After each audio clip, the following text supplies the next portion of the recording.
Bayangkan, di tengah kejayaan dakwah para wali, muncul seorang pemuda berani yang mempertanyakan makna ibadah di hadapan ulama besar.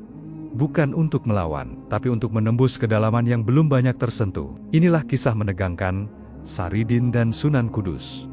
Adu ilmu syariat dan hakikat yang mengguncang Kudus dan menguji kerendahan hati seorang pencari kebenaran. Apa yang sebenarnya terjadi di balik perdebatan itu? Apakah Saridin benar-benar nyaris divonis sesat? Ataukah justru ia sedang ditempa menjadi sosok besar yang kelak dikenal sebagai Syekh Jangkung?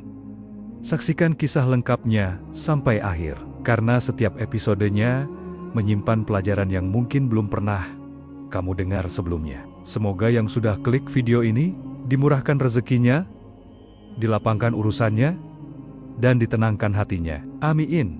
Tulis amin di kolom komentar sebagai doa dan penguat satu sama lain. Dan jangan lupa, dukung channel ini dengan klik tombol subscribe gratis. Karena dengan subscribe, kamu ikut menyebarkan kisah-kisah penuh hikmah, agar semakin banyak yang bisa mengambil pelajaran darinya. Sekarang, mari kita mulai kisahnya.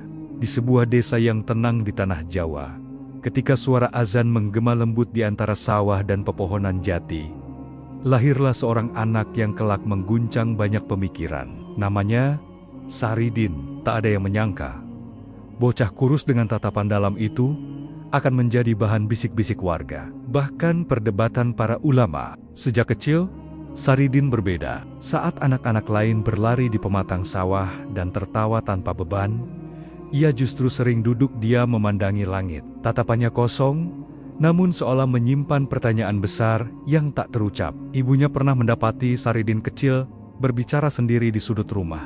Bukan ocehan tanpa arti, melainkan kalimat-kalimat yang terdengar aneh bagi anak seusianya. Jika semua sujud kepadanya, mengapa hati masih berdiri pada selainnya? Ibunya terdiam. Kalimat itu terlalu dalam untuk bocah sekecil itu. Semakin bertambah usia, keanehan Saridin semakin terasa.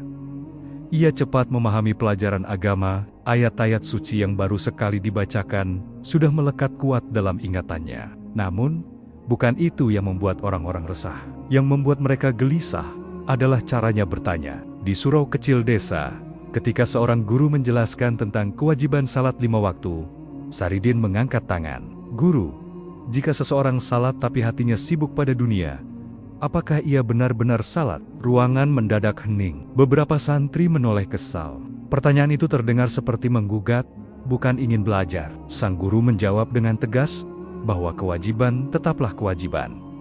Tapi Saridin belum berhenti. Kalau begitu, mana yang lebih utama, gerakan atau kesadaran? Sejak hari itu, namanya mulai diperbincangkan.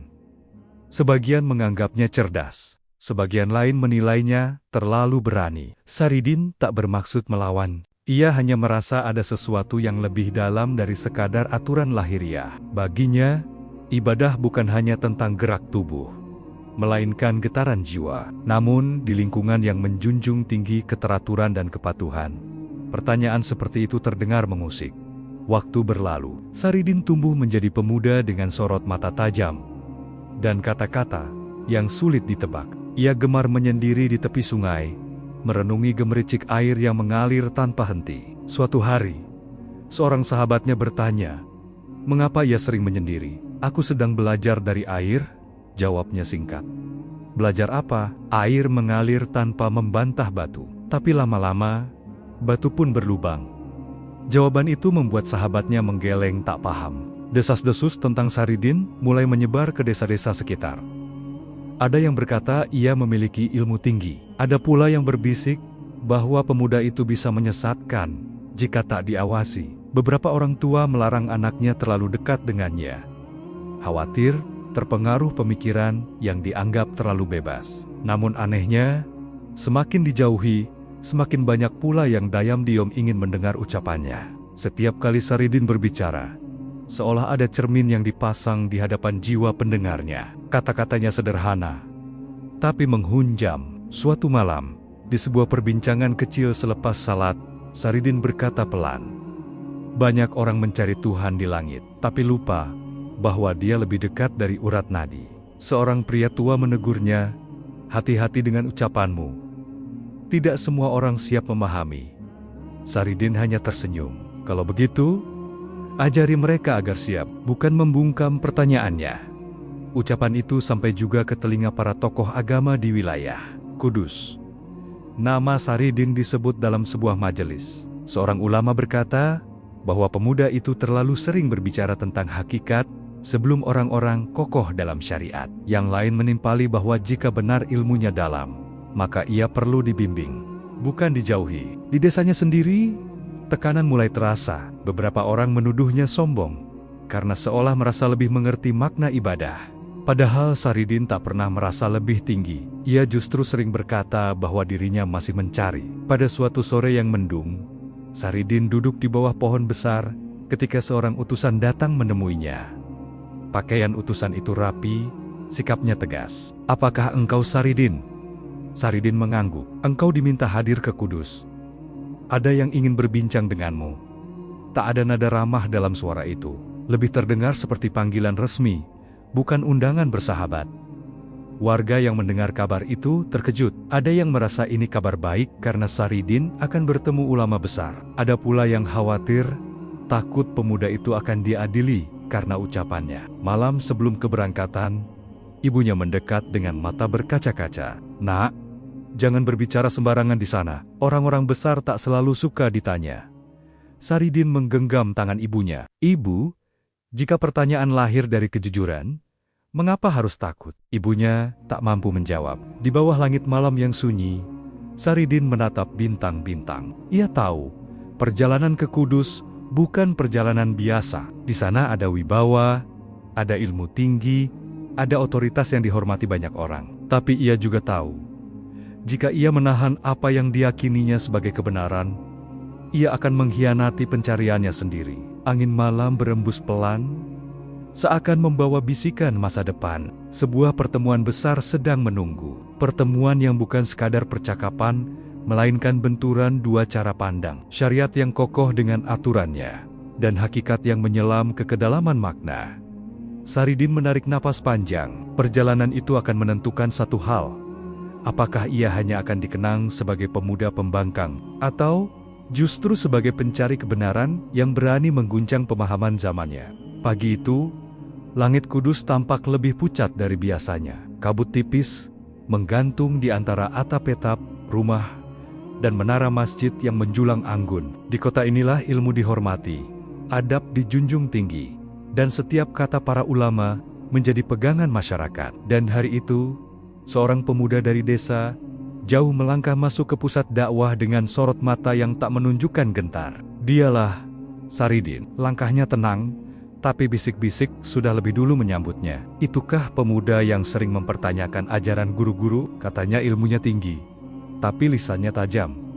Atau mungkin hanya merasa paling benar?" Saridin mendengar semua itu.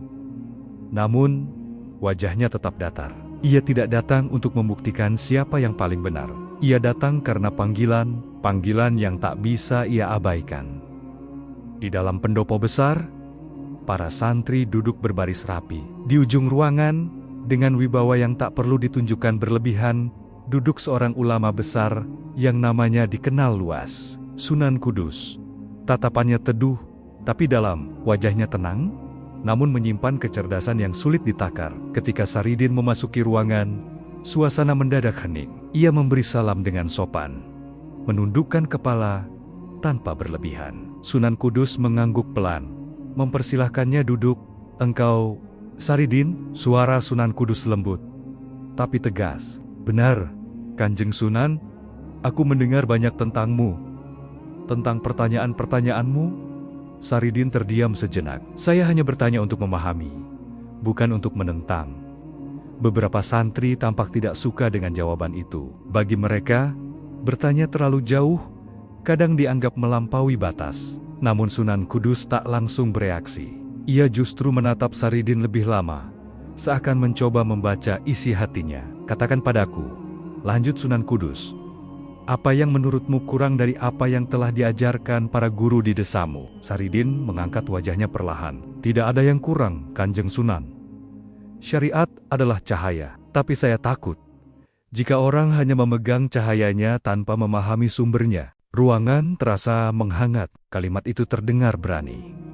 Beberapa ulama yang hadir mulai berbisik. Sunan Kudus menyilangkan tangan di pangkuannya. Dan menurutmu, apakah semua orang siap memahami sumbernya? Pertanyaan itu membuat Saridin terdiam. Ia tahu, ini bukan sekadar tanya jawab biasa. Ini ujian pertama, tidak semua siap. Jawabnya akhirnya. Tapi jika tidak pernah diajak menyelam, bagaimana mereka tahu bahwa lautan itu ada? Beberapa santri menghela napas panjang. Bagi mereka, ucapan itu terdengar seperti ajakan meninggalkan tepi yang aman. Namun Sunan Kudus belum menunjukkan penolakan. Wajahnya tetap tenang. Hari itu, perbincangan tak berlangsung lama. Sunan Kudus menutup majelis dengan satu kalimat yang membuat banyak orang terdiam. Besok, engkau akan berbicara di hadapan para ulama dan santri. Jelaskan apa yang selama ini kau maksudkan. Kabar itu menyebar cepat. Malamnya, kota Kudus seperti bergetar oleh rasa penasaran. Siapa sebenarnya Saridin? Apakah ia benar memiliki kedalaman ilmu? Atau hanya pemuda yang terlalu percaya diri? Di kamar kecil tempatnya bermalam, Saridin duduk sendirian. Ia memejamkan mata, mengatur napas, bukan rasa takut yang datang, melainkan kesadaran akan beratnya tanggung jawab. Satu kata yang keliru bisa dianggap kesesatan. Satu kalimat yang terlalu dalam bisa disalahpahami. Namun ia juga tahu, kebenaran yang disimpan terlalu lama bisa berubah menjadi beban. Keesokan harinya, majelis besar digelar. Lebih banyak orang hadir. Wajah-wajah serius memenuhi ruangan. Ada yang ingin belajar, ada yang ingin menguji, ada pula yang mungkin sudah siap menjatuhkan vonis. Saridin dipersilakan berdiri. Engkau sering berbicara tentang hakikat. Salah satu ulama membuka dengan nada tajam. Apakah menurutmu syariat tidak cukup? Saridin menarik napas perlahan. Syariat adalah jalan. Hakikat adalah tujuan. Tanpa jalan, orang tersesat. Tanpa tujuan, orang berjalan tanpa arah. Suasana mulai memanas. Seorang ulama lain menyela, ucapanmu bisa membuat orang meremehkan aturan. Saridin menggeleng pelan. Justru sebaliknya, jika seseorang tahu tujuan, ia akan menjaga jalannya dengan lebih sungguh-sungguh. Sunan Kudus masih diam. Ia membiarkan perdebatan berkembang, seakan ingin melihat sejauh mana kedalaman pemuda di hadapannya. Tapi, lanjut seorang santri dengan suara meninggi, tidak semua orang mampu memahami hakikat. Jika mereka salah mengerti, siapa yang bertanggung jawab? Pertanyaan itu menggantung di udara. Saridin memandang sekeliling ruangan. Ia melihat kegelisahan di mata sebagian orang. Ia juga melihat ketulusan di mata yang lain. Karena itulah, katanya pelan namun jelas, ilmu harus disampaikan dengan hikmah, bukan disembunyikan karena takut disalahpahami. Ruangan kembali hening. Sunan Kudus akhirnya mengangkat tangan, memberi isyarat agar semua diam. Cukup untuk hari ini, ucapnya. Semua menoleh padanya. Ilmumu tidak dangkal Saridin, tapi kedalaman tanpa kebijaksanaan bisa menjadi badai. Kalimat itu terasa seperti peringatan sekaligus pengakuan. Saridin menunduk hormat. Ia tahu ini belum selesai, ini baru permulaan. Besok atau lusa, ujian akan semakin berat, dan ia harus membuktikan bahwa apa yang ia bawa bukan sekadar keberanian berbicara, melainkan pemahaman yang matang. Saat majelis bubar, bisik-bisik semakin ramai. Ada yang mulai kagum, ada yang semakin curiga. Namun, satu hal pasti, nama Saridin kini bukan lagi sekadar cerita dari desa jauh. Ia telah berdiri di hadapan pusat ilmu, dan perdebatan antara syariat dan hakikat baru saja dimulai. Di sudut ruangan, Sunan Kudus memandang ke arah pintu tempat Saridin keluar. Tatapannya dalam, penuh pertimbangan. Pertemuan ini bukan tentang siapa yang lebih tinggi ilmunya. Ini tentang menjaga keseimbangan umat. Dan keseimbangan itu sedang diuji.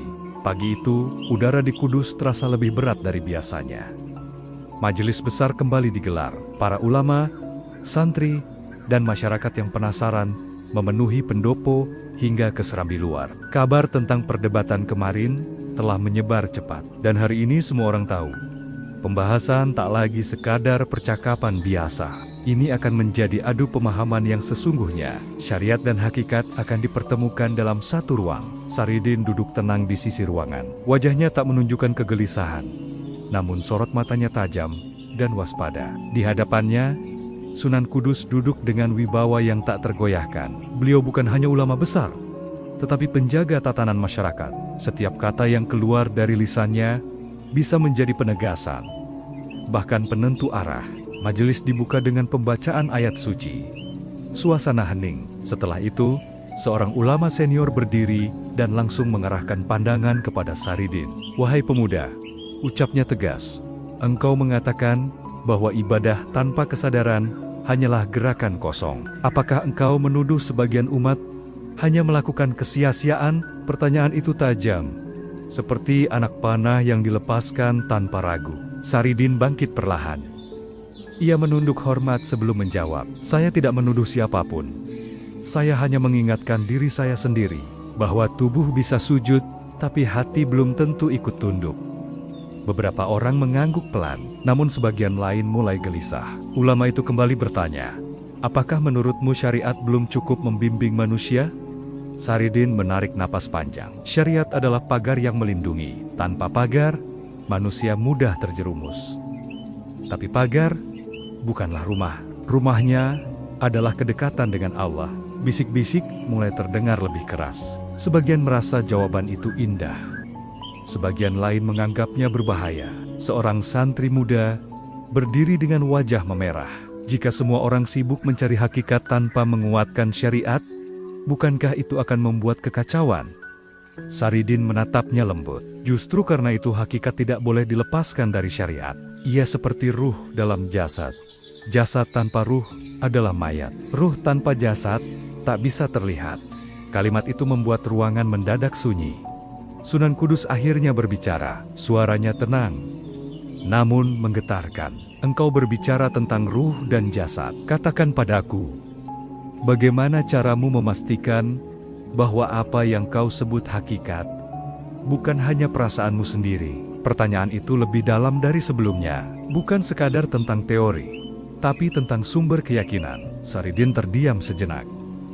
Ia tahu ini inti ujian. Hakikat bukan perasaan, Kanjeng Sunan. Ia lahir dari penyucian diri, dari mujahadah, dari mengikis kesombongan. Jika seseorang merasa lebih tinggi karena merasa memahami hakikat, maka ia belum sampai. Beberapa ulama saling pandang. Jawaban itu tidak gegabah. Namun, ujian belum selesai. "Baik," lanjut Sunan Kudus. "Jika seseorang rajin salat, puasa dan zakat, tetapi belum memahami kedalaman maknanya, apakah ibadahnya diterima?" Pertanyaan itu membuat seluruh ruangan menahan napas. Saridin menunduk. Penerimaan adalah hak Allah. Tugas manusia adalah taat. Tapi alangkah ruginya jika seseorang berdiri di hadapannya tanpa menghadirkan hati. Jawaban itu tidak menolak syariat, tidak pula meremehkannya. Namun tetap saja, ada yang merasa pemuda itu melangkah terlalu jauh. Seorang ulama lain berdiri dengan nada lebih keras.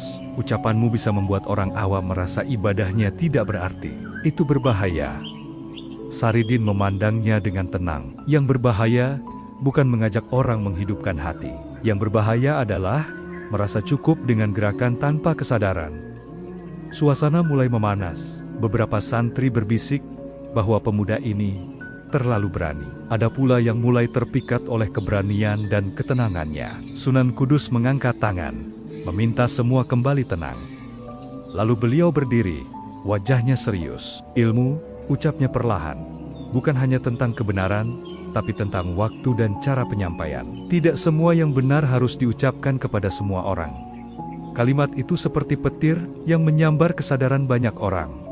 Saridin menunduk lebih dalam. Ia memahami maksud itu, bahwa kebenaran tanpa kebijaksanaan bisa menjadi sebab perpecahan.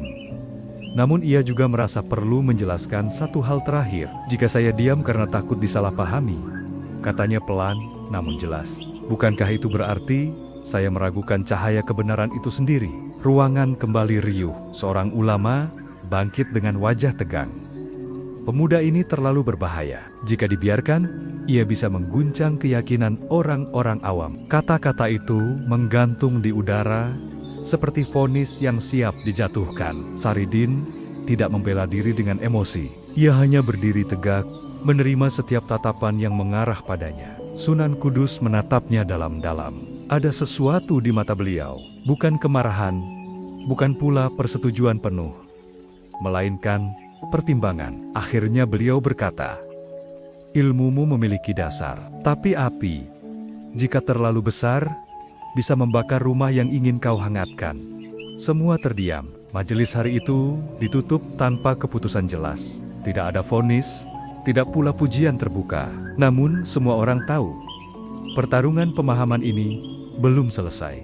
Ketika orang-orang mulai meninggalkan pendopo, satu kalimat dari seorang ulama terdengar jelas. Pemuda itu harus diuji lebih jauh. Jika ia salah, harus dihentikan. Jika ia benar, harus diarahkan. Saridin berjalan keluar dengan langkah tenang, meski ia tahu badai sedang berkumpul di atas namanya. Di belakangnya, Sunan Kudus masih berdiri memandang ke arah pintu. Dalam benaknya, satu pertanyaan bergema. Apakah pemuda ini akan menjadi cahaya yang menerangi, atau api yang membakar? Dan keputusan itu akan segera ditentukan. Langit Kudus sore itu tampak mendung, seakan ikut merasakan ketegangan yang menggantung di antara para ulama dan santri. Setelah perdebatan panjang tentang syariat dan hakikat, suasana tidak lagi sekadar perbedaan pendapat. Kini aroma tuduhan mulai terasa. Nama Saridin disebut bukan hanya sebagai pemuda cerdas, tetapi juga sebagai sosok yang dianggap berpotensi membahayakan ketertiban ajaran. Di serambi masjid, beberapa santri berbisik dengan nada gelisah. Ilmunya memang dalam, tapi terlalu berani. Kalau semua orang berpikir seperti dia, bisa kacau, atau mungkin kita yang belum memahaminya. Bisik-bisik itu terpecah antara kekaguman dan ketakutan. Hari itu, sebuah majelis khusus kembali digelar. Tidak seramai sebelumnya, tetapi lebih tegang. Para ulama duduk dengan wajah serius. Ini bukan lagi sesi tanya jawab biasa. Ini adalah penentuan sikap. Saridin dipanggil ke tengah ruangan. Ia melangkah tanpa ragu, meski ia sadar angin tidak lagi berembus lembut ke arahnya. Seorang ulama senior membuka pembicaraan dengan suara berat. "Wahai Saridin, ucapan-ucapanmu telah menimbulkan kegelisahan di tengah masyarakat. Ada yang mulai mempertanyakan ibadahnya. Ada yang merasa cukup dengan hati tanpa disiplin lahiriah. Apakah ini yang kau inginkan?" Saridin menggeleng pelan. "Tidak, Guru, saya tidak pernah mengajarkan meninggalkan syariat. Saya hanya mengingatkan agar syariat tidak kehilangan ruhnya." "Namun," potong ulama lain, "tidak semua orang mampu memahami kedalaman makna yang kau maksud. Jika mereka salah menafsirkan, siapa yang akan bertanggung jawab?" Pertanyaan itu kembali menusuk. Kali ini bukan sekadar menguji ilmu, tetapi menguji dampaknya. Saridin terdiam sejenak. Ia menatap lantai kayu di hadapannya, lalu berkata pelan, "Ilmu memang seperti pedang. Di tangan orang bijak, ia melindungi. Di tangan yang ceroboh, ia melukai. Karena itu, tugas kita bukan mematahkan pedangnya, tetapi mendidik pemegangnya." Beberapa wajah terlihat tidak puas dengan jawaban itu. Suasana semakin memanas ketika seorang ulama berdiri dan berkata lantang, "Ucapanmu terlalu berani untuk seorang pemuda. Engkau berbicara tentang hakikat, seakan telah sampai pada puncaknya. Apakah engkau merasa lebih tinggi dari para gurumu?" Tuduhan itu berat. Saridin mengangkat wajahnya. Tatapannya tetap tenang. "Saya tidak merasa lebih tinggi dari siapapun. Justru saya merasa sangat kecil. Karena itu, saya terus bertanya." Kalimat itu sederhana, namun tak semua hati siap menerimanya. Di sudut ruangan, Sunan Kudus memperhatikan tanpa menyela. Beliau membiarkan gelombang perdebatan menguji kedalaman batin Saridin. Kemudian datang tuduhan yang lebih keras. "Beberapa orang menyebut ucapanmu mendekati kesesatan," ujar seorang ulama dengan suara dingin. "Kau berbicara tentang kedekatan dengan Allah, seolah-olah batas antara hamba dan Tuhan bisa dilebur." Ruangan mendadak sunyi.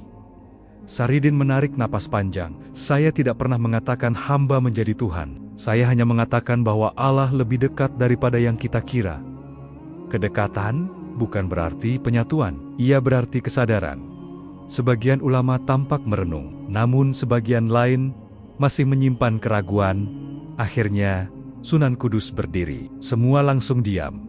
"Cukup," ucap beliau pelan, namun tegas. "Ilmu tidak boleh diadili, hanya dengan emosi. Namun, ilmu juga tidak boleh dilepas tanpa kendali. Beliau memandang Saridin dengan tajam. Jika engkau benar memahami hakikat, maka engkau juga harus memahami hikmah. Hikmah adalah mengetahui kapan harus berbicara dan kapan harus menahan diri.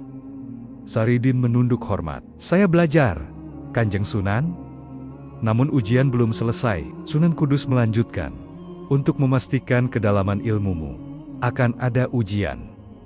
Bukan ujian hafalan, bukan pula ujian debat, tapi ujian pemahaman dan kerendahan hati.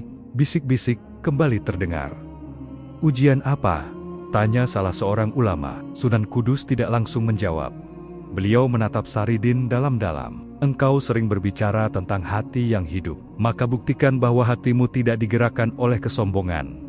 Saridin terdiam. Ia tahu, ujian ini bukan perkara mudah, bukan tentang jawaban cerdas, tetapi tentang ketulusan batin. Di luar majelis, kabar tentang kemungkinan hukuman mulai menyebar. Beberapa orang bahkan sudah bersiap jika keputusan keras dijatuhkan. Ada yang merasa pemuda ini harus dihentikan sebelum ajarannya meluas. Ada pula yang berharap ia justru diakui. Malam itu, Saridin duduk sendirian di halaman masjid. Angin malam berembus dingin.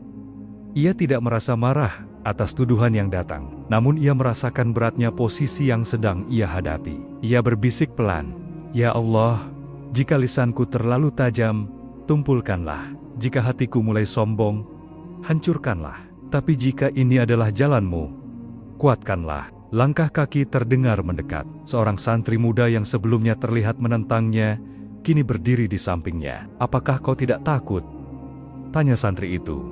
Saridin tersenyum tipis. "Takut pada manusia hanya membuat hati gelisah. Aku lebih takut jika aku berdusta pada nuraniku sendiri." Santri itu terdiam. Keesokan harinya, keputusan tentang ujian itu akan diumumkan secara resmi. Semua orang menanti, apakah Saridin akan dijatuhkan sebagai penyimpang, ataukah ia akan dibuktikan sebagai pencari kebenaran yang tulus. Di dalam ruangannya, Sunan Kudus menatap lampu minyak yang berkelip pelan. Beliau tahu, keputusan yang akan diambil bukan sekadar tentang satu pemuda. Ini tentang menjaga keseimbangan umat, tentang memastikan bahwa kedalaman tidak merusak fondasi. Dan esok hari, ujian itu akan dimulai. Bukan ujian untuk menjatuhkan, tetapi ujian untuk menyingkap siapa sebenarnya Saridin, pemuda pembangkang, atau jiwa yang sedang ditempa menjadi lebih besar dari zamannya. Fajar belum sepenuhnya merekah, ketika suasana kudus sudah dipenuhi ketegangan yang tak terlihat. Hari itu bukan lagi tentang perdebatan kata, bukan pula tentang siapa yang paling fasih menjelaskan dalil. Hari itu adalah hari ujian, ujian yang akan menentukan apakah Saridin benar-benar memahami hakikat, atau hanya terpesona oleh kedalaman pikirannya sendiri.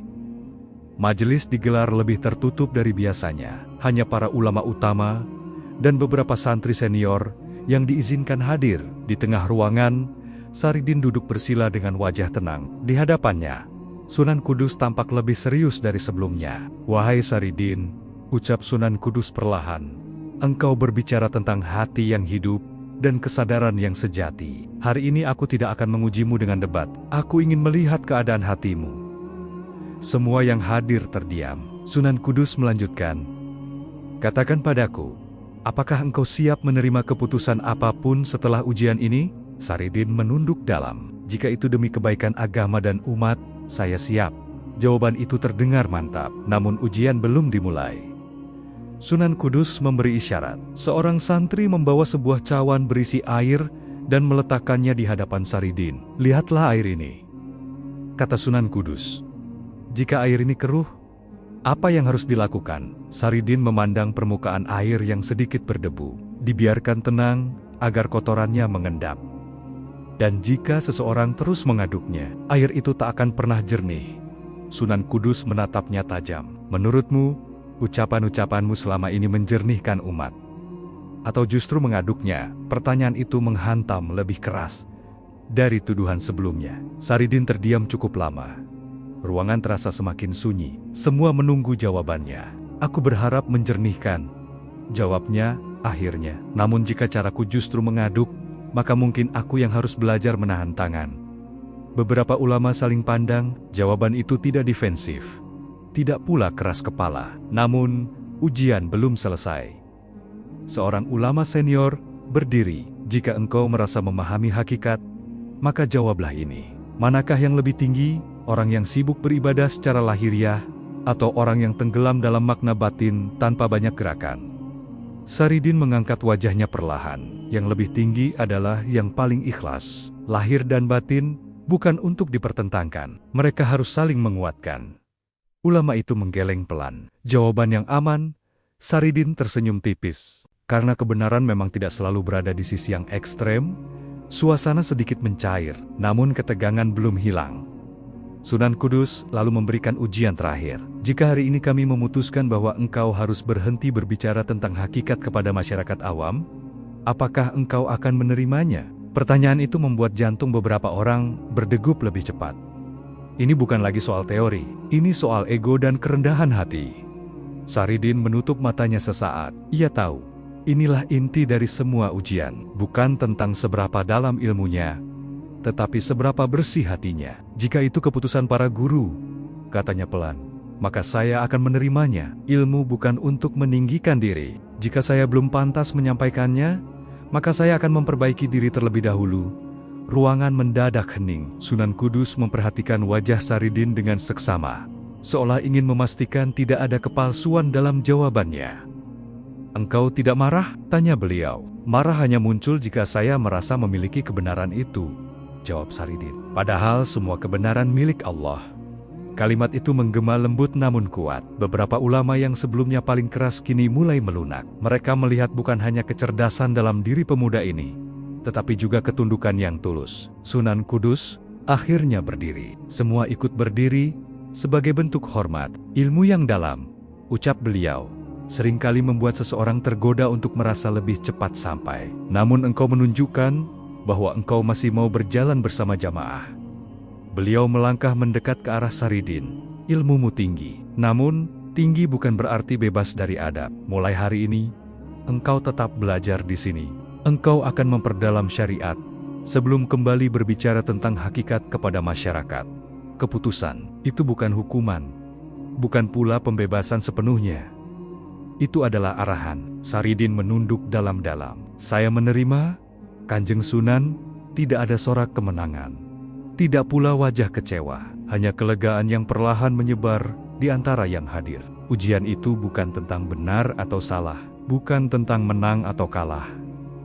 Ia adalah cermin untuk melihat isi hati. Ketika majelis selesai, beberapa santri yang dulu mencibir, kini memandang Saridin dengan rasa hormat berbeda. Bukan karena ia berani berdebat, tetapi karena ia bersedia merendahkan diri. Di luar, angin sore berembus lebih ringan dari hari-hari sebelumnya. Sunan Kudus berdiri sejenak, memandangi halaman masjid. Dalam hatinya, beliau tahu pemuda ini bukan api yang akan membakar. Ia adalah bara yang harus dijaga, agar tidak menyala terlalu cepat. Saridin melangkah keluar dengan hati yang lebih lapang. Ia tidak merasa menang, tidak pula merasa dikalahkan. Ia merasa ditempa, dan mungkin justru inilah hakikat yang sesungguhnya, bahwa sebelum seseorang berbicara tentang kedalaman Tuhan, ia harus lebih dulu menaklukkan kedalaman egonya sendiri. Pagi itu, suasana Kudus terasa berbeda. Tidak ada lagi ketegangan yang menggantung seperti hari-hari sebelumnya. Majelis tetap berjalan, para santri tetap belajar, dan para ulama tetap mengajar. Namun di antara semua itu, ada sesuatu yang telah berubah. Saridin tidak lagi dipandang hanya sebagai pemuda pembangkang yang gemar mempertanyakan. Ia kini dilihat sebagai jiwa yang sedang ditempa. Sejak keputusan Sunan Kudus diumumkan, Saridin menetap dan belajar lebih dalam.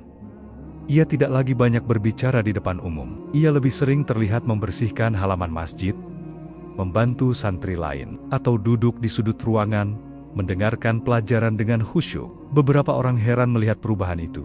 "Bukankah dulu ia paling berani berbicara?" bisik seorang santri. "Sekarang ia lebih banyak diam," jawab yang lain. Namun diamnya Saridin bukan karena kalah. Diamnya adalah bagian dari perjalanan. Suatu sore, ketika langit mulai memerah, Sunan Kudus memanggilnya secara pribadi. Di ruang sederhana yang diterangi lampu minyak, keduanya duduk berhadapan, tanpa jarak majelis, tanpa sorotan banyak mata. "Saridin," ucap Sunan Kudus lembut, "apa yang kau pelajari dari semua ini?" Saridin menunduk hormat. "Saya belajar bahwa ilmu bukan hanya tentang kebenaran, tetapi tentang kesiapan manusia menerimanya." Sunan Kudus mengangguk pelan. "Dan saya juga belajar bahwa hati bisa saja merasa ikhlas, namun tetap tersembunyi keinginan untuk didengar." Kejujuran itu membuat Sunan Kudus tersenyum tipis. "Itulah musuh yang paling halus," kata beliau. "Ria tidak selalu tampak seperti kesombongan. Kadang, ia menyamar sebagai semangat menyampaikan kebenaran."